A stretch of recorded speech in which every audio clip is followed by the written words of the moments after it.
Hello friends, आप सभी का अपने एचडीएस ट्यूटोरियल पर स्वागत है। तो आज हम लोग जैकबोर्ड क्लास 9 का हाफ ईयरली एग्जामिनेशन 2022-23 का आंसर देखने वाले हैं साइंस सब्जेक्ट का।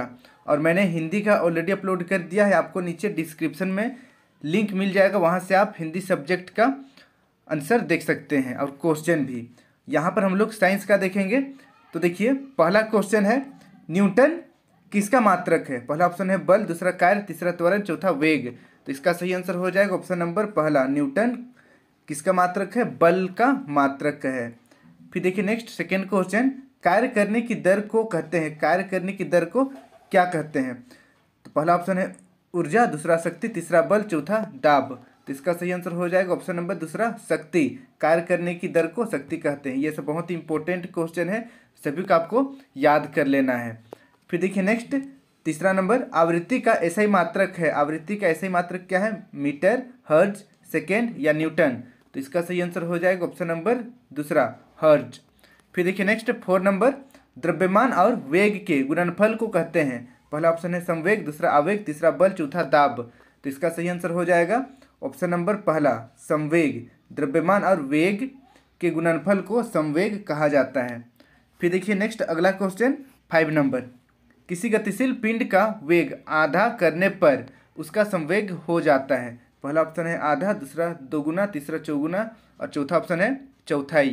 तो इसका सही आंसर हो जाएगा ऑप्शन नंबर पहला, आधा हो जाता है। किसी पिंड का अगर हम लोग वेग आधा कर देंगे तो उसका संवेग भी आधा हो जाएगा। फिर देखिए नेक्स्ट 6 नंबर, गतिज ऊर्जा का व्यंज यानी कि काइनेटिक एनर्जी का फॉर्मूला बताना है। पहला ऑप्शन है mgh, दूसरा हाफ mv², तीसरा fs और चौथा वॉट पर टाइम।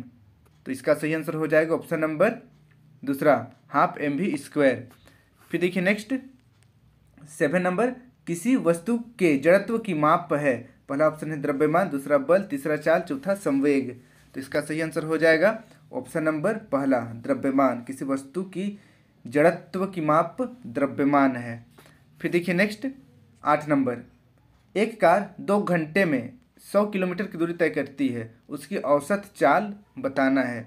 तो देखिए, चाल बराबर होता है दूरी बटे समय, दूरी बटे समय। तो हम लोग दूरी को समय से भाग दे देंगे। दूरी है 100 और समय है 2 घंटा, काट देंगे, 2 1 2, 2 25 10, जीरो लगा देंगे तो 50 हो जाएगा। 50 किलोमीटर प्रति घंटा आंसर होगा। पहला ऑप्शन है 100, दूसरा 50, तीसरा 200, चौथा 102। तो इसका सही आंसर हो जाएगा ऑप्शन नंबर दूसरा, 50 किलोमीटर पर आवर। फिर देखिए नेक्स्ट 9 नंबर, ध्वनि तरंगे होती है, ध्वनि तरंगे होती है। पहला ऑप्शन है अनुप्रस्थ तरंग, दूसरा अनुदैर्ध्य तरंग, तीसरा ए और बी दोनों और चौथा इनमें से कोई नहीं। तो इसका सही आंसर हो जाएगा ऑप्शन नंबर तीसरा, ए और बी दोनों। फिर देखिए नेक्स्ट 10 नंबर, विस्थापन की दर है, विस्थापन की दर को क्या कहते हैं? पहला ऑप्शन है चाल, दूसरा त्वरण, तीसरा वेग, चौथा दूरी। तो इसका सही आंसर हो जाएगा ऑप्शन नंबर तीसरा, वेग। विस्थापन की दर को वेग कहते हैं। फिर देखिए नेक्स्ट 11 नंबर, निम्नलिखित में से कौन पदार्थ है? पहला ऑप्शन है स्नेह, दूसरा ऑप्शन है गंध, तीसरा ऑप्शन है घृणा, चौथा ऑप्शन है वायु। तो देखिए, पदार्थ जो जगह घेरता है और जिसमें द्रव्यमान पाया जाता है, तो वायु ऑप्शन नंबर चौथा सही हो जाएगा। फिर देखिए नेक्स्ट 12 नंबर, किस अवस्था में अणुओं की ऊर्जा अधिकतम होती है? पहला ऑप्शन है ठोस, दूसरा द्रव, तीसरा गैस और चौथा इनमें से कोई नहीं। तो यहाँ पर बेसिकली गतिज ऊर्जा के बारे में पूछा जा रहा है, तो इसलिए ऑप्शन नंबर तीसरा सही हो जाएगा, गैस। फिर देखिए नेक्स्ट अगला क्वेश्चन आते हैं हम लोग, 12 हो गया, 13 नंबर। 13 नंबर का क्वेश्चन है, निम्नलिखित में कौन कपड़ा गर्मियों के समय में अधिक आरामदेह होता है? पहला ऑप्शन है पॉलिस्टर, दूसरा सिल्क, तीसरा सूती, चौथा सिंथेटिक। तो इसका सही आंसर हो जाएगा ऑप्शन नंबर तीसरा, सूती कपड़ा गर्मियों के लिए आरामदेह होता है। फिर देखिए 14 नंबर, निम्नलिखित में कौन तत्व है? पहला ऑप्शन है वायु, दूसरा ऑक्सीजन, तीसरा पानी, चौथा लवण। तो इसका सही आंसर हो जाएगा ऑप्शन नंबर दूसरा, ऑक्सीजन। ऑक्सीजन तत्व है। फिर देखिए नेक्स्ट अगला क्वेश्चन 15 नंबर, किसी तत्व के परमाणु में 18 न्यूट्रॉन एवं 17 प्रोटॉन है, तत्व का परमाणु द्रव्यमान होगा। तो पहला ऑप्शन है 35, दूसरा 17, तीसरा 18, चौथा 1। तो इसका सही आंसर हो जाएगा ऑप्शन नंबर पहला, 35। फिर देखिए नेक्स्ट 16 नंबर, वह प्रक्रिया जिसमें इत्र की गंध वायु में चारों ओर फैल जाती है क्या कहलाती है? पहला ऑप्शन है वाष्पन, दूसरा प्रसनन, तीसरा संघनन, चौथा द्रवण। तो इसका सही आंसर हो जाएगा ऑप्शन नंबर दूसरा प्रसरण। प्रसरण कहलाता है जब इत्र की गंध वायु में फैल जाती है। फिर देखिए next 17 number, electron microscope, electron सूक्ष्मदर्शी का अधिकतम आवर्धन क्या होता है? पहला ऑप्शन है 100x, दूसरा 1000x, तीसरा 20,000x और चौथा 2,00,000x। तो इसका सही आंसर हो जाएगा ऑप्शन नंबर तीसरा 2000x। फिर देखिए नेक्स्ट 18 नंबर, निम्नलिखित में कौन रासायनिक परिवर्तन का उदाहरण है? पहला ऑप्शन है जल का उबलना, दूसरा लोहे का पिघलना, तीसरा वाष्प का संघनन, चौथा कोयले का जलना। तो इसका सही आंसर हो जाएगा ऑप्शन नंबर चौथा कोयले का जलना।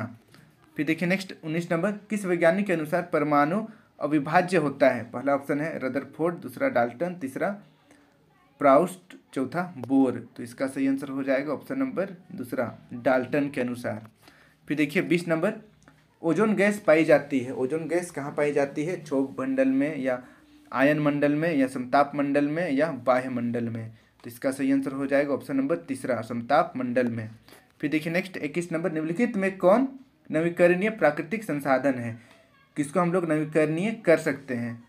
पहला ऑप्शन है कोयला, दूसरा पेट्रोलियम, तीसरा वायु, चौथा प्राकृतिक गैस। तो इसका सही आंसर हो जाएगा ऑप्शन नंबर तीसरा वायु। वायु नवीकरणीय प्राकृतिक संसाधन है। फिर देखिए नेक्स्ट 22 नंबर, परमाणु का नाभिक होता है, परमाणु का नाभिक कैसा होता है? धनावेशित या ऋणावेशित या उदासीन या इनमें से कोई नहीं? तो इसका सही आंसर हो जाएगा ऑप्शन नंबर पहला धनावेशित होता है परमाणु का नाभिक। फिर देखिए नेक्स्ट 23 नंबर, नमक तथा अमोनियम क्लोराइड के मिश्रण को पृथक किया जाता है, कौन सी विधि से पृथक किया जाता है नमक और अमोनियम क्लोराइड को? पहला ऑप्शन है ऊर्ध्वपातन विधि, दूसरा सरल आसवन विधि, तीसरा प्रभाजी आसवन विधि, चौथा क्रिस्टलीकरण द्वारा। तो इसका सही आंसर हो जाएगा ऑप्शन नंबर पहला ऊर्ध्वपातन विधि द्वारा। फिर देखिए नेक्स्ट 24 नंबर, परमाणु के नाभिक में रहते हैं, परमाणु के नाभिक में क्या रहते हैं? पहला ऑप्शन है न्यूट्रॉन, दूसरा ऑप्शन है न्यूट्रॉन तथा प्रोटॉन, तीसरा ऑप्शन है इलेक्ट्रॉन, चौथा ऑप्शन है इलेक्ट्रॉन तथा प्रोटॉन। तो इसका सही आंसर हो जाएगा ऑप्शन नंबर दूसरा इलेक्ट्रॉन तथा प्रोटॉन। अब बढ़ते हैं नेक्स्ट 25 नंबर की ओर। 25 नंबर का क्वेश्चन है, जीवन की मूलभूत संरचनात्मक इकाई है, जीवन की मूलभूत संरचनात्मक इकाई क्या है? कोशिका है, लाइसोसोम है, केंद्रक है या क्रोमोप्लास्ट है? तो इसका सही आंसर हो जाएगा ऑप्शन नंबर पहला कोशिका है। फिर देखिए 26 नंबर, आत्महत्या की थैली किसे कहा जाता है? पहला ऑप्शन है प्लास्टिड, दूसरा माइटोकॉन्ड्रिया, तीसरा लाइसोसोम और चौथा केंद्रक। तो इसका सही आंसर हो जाएगा ऑप्शन नंबर तीसरा लाइसोसोम को। फिर देखिए नेक्स्ट 27 नंबर, कोशिका की खोज सर्वप्रथम किसने की और कब किया था? देखिए कोशिका की खोज सर्वप्रथम किसने और कब किया था? पहला ऑप्शन है अरस्तु 1665 या स्लाइडेन 1665 या रॉबर्ट हुक 1665 या स्वान 1669। तो इसका सही आंसर हो जाएगा ऑप्शन नंबर तीसरा रॉबर्ट हुक 1665 ईस्वी में। फिर देखिए नेक्स्ट 28 नंबर, कोशिका के केंद्रक की खोज किसने की थी? कोशिका के केंद्रक की खोज किसने की थी? पहला ऑप्शन है रॉबर्ट हुक, दूसरा रॉबर्ट ब्राउन, तीसरा ऑप्शन है पुरकिंजे और चौथा अरस्तु। तो इसका सही आंसर हो जाएगा ऑप्शन नंबर दूसरा रॉबर्ट ब्राउन ने केंद्रक की खोज की थी। फिर देखिए नेक्स्ट 29 नंबर, कोशिका का ऊर्जा गृह किसे कहा जाता है? कोशिका का ऊर्जा गृह किसे कहा जाता है? गोल्जिकाय या माइटोकॉन्ड्रिया या राइबोसोम या फिर प्लास्टिड। तो इसका सही आंसर हो जाएगा ऑप्शन नंबर दूसरा माइटोकॉन्ड्रिया को।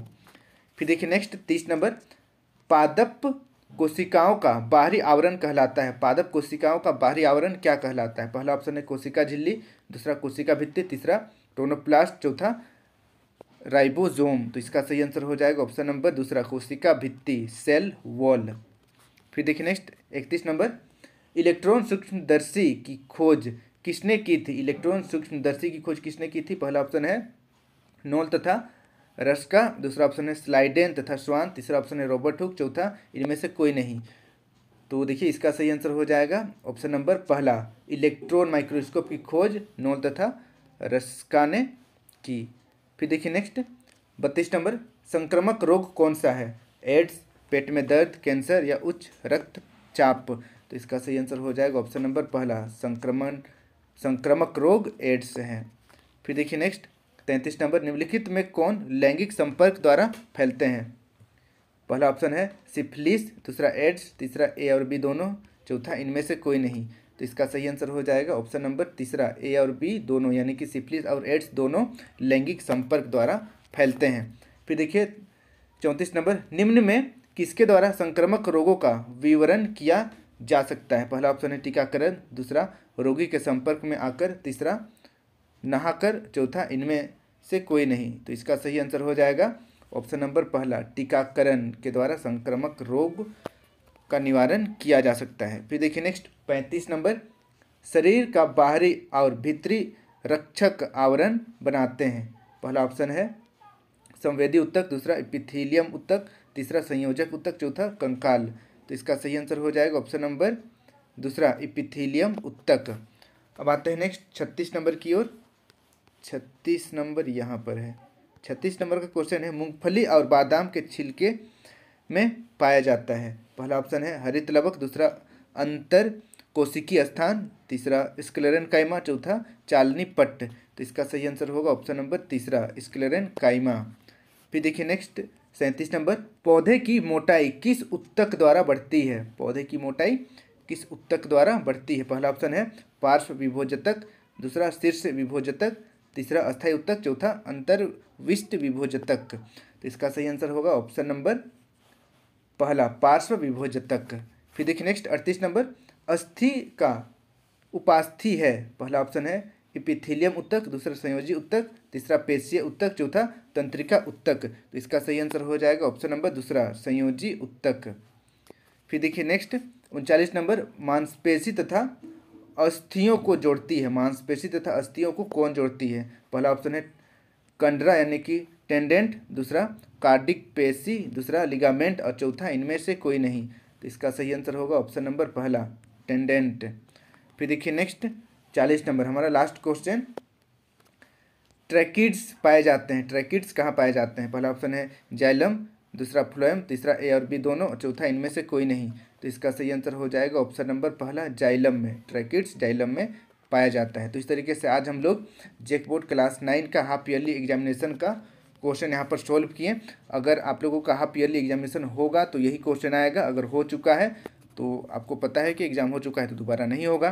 तो चलिए आज के लिए इतना ही। वीडियो अच्छी लगी तो वीडियो को लाइक करके चैनल को सब्सक्राइब जरूर कर लीजिएगा और बेल आइकन ऑल पर क्लिक कीजिएगा, ताकि इस तरीके का वीडियो मैं जब भी अपलोड करूं आप तक नोटिफिकेशन पहुंच जाए। और बाकी सब्जेक्ट का आप लोगों को हाफ ईयरली एग्जामिनेशन का क्वेश्चन चाहिए तो नीचे डिस्क्रिप्शन पर चेक कीजिएगा, वहाँ पर मैं लिंक दे दूँगा।